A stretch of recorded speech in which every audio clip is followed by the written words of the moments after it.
Throughout history, anyone with a disability was considered helpless and destitute beings. Disabilities have always been viewed as something shameful, ugly, defective, and in need of a cure.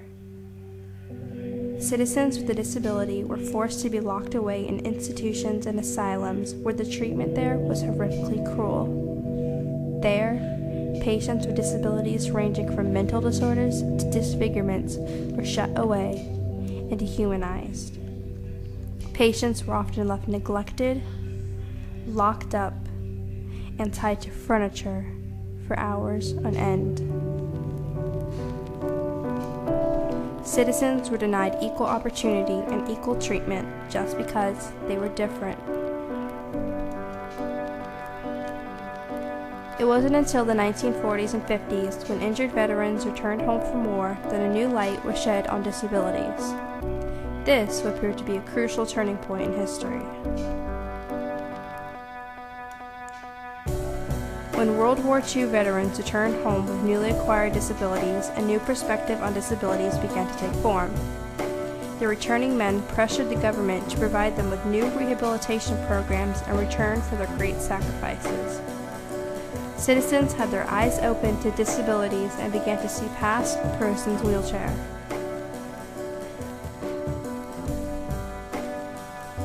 Even though the disabled community made up a large portion of the nation, disabled persons were still faced with physical and social barriers. A majority of the disabled population was forced into institutions, care homes, or nursing homes. Others were dependent on family members or friends to take care of them and make decisions for them. People with disabilities had little to no access to the outside world. The obstacles in life made it increasingly difficult for those with a disability to have access to anything.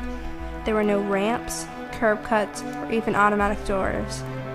As a result, those with a disability did not have access to public transportation, shops, restaurants, restrooms, or anywhere.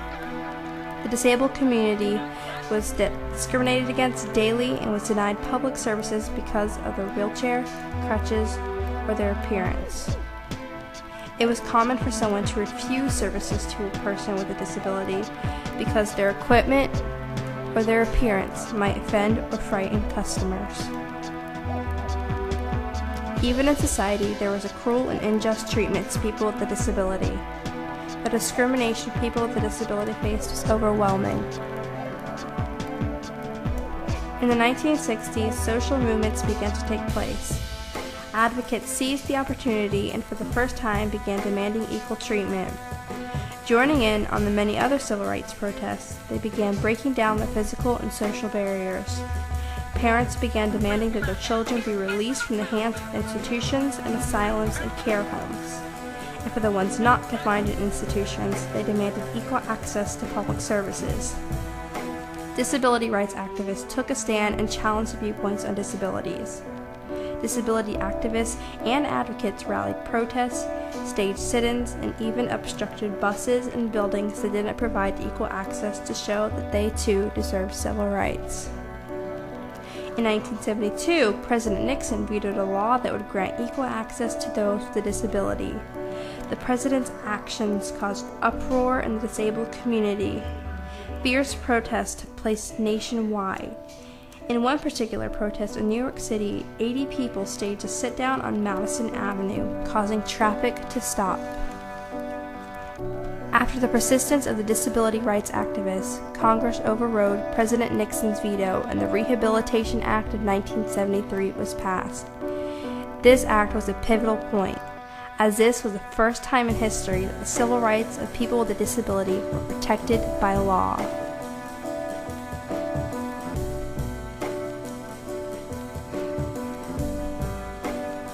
Now, equal access for all is beginning to take place.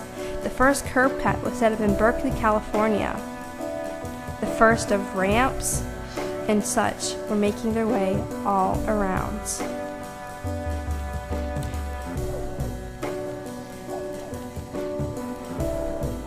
Soon after, parents wanted their children to have the same opportunities of children without a disability. This led to the creation of the Education for All Handicapped Children Act of 1975. This act ensured that every child has a right to an education and provided school children with equal access to an education. The act was later renamed the Individuals with Disabilities Education Act. This further stressed the idea of the Education for All Handicapped Children Act, but now included the parents' rights to be involved with their children's education. This act started the Individualized Education Plan, which is designed with parents and teachers to meet the child's educational needs. Even with the new Rehabilitation and Education Act, the civil rights of those with a disability were still not fully addressed. The disabled community rallied for the enactment of the Americans with Disabilities Act, which would fully protect their rights as citizens. In the spring of 1990, members of the American Disabled for Accessible Public Transit gathered at the Capitol building in Washington, D.C. for a rally known as the Capitol Crawl.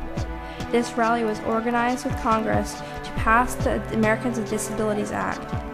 There, protesters flocked to the building and lifted themselves out of their wheelchairs and began crawling up the steps of the Capitol building. Using their hands, elbows, backs, or whatever they could, inch by inch, they moved their way up towards the building that was once inaccessible to them. A 9-year-old girl named Jennifer Keelan was the youngest to climb up the steps of the Capitol building. It is said that the sight of her crawling up the steps is what led to the final decision of signing the Americans with Disabilities Act.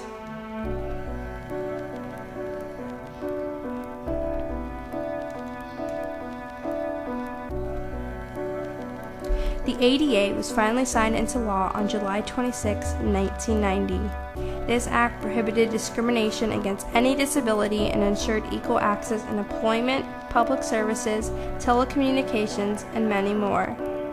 This act ultimately granted full rights to people with a disability. The persistence of the disability rights activists paid off.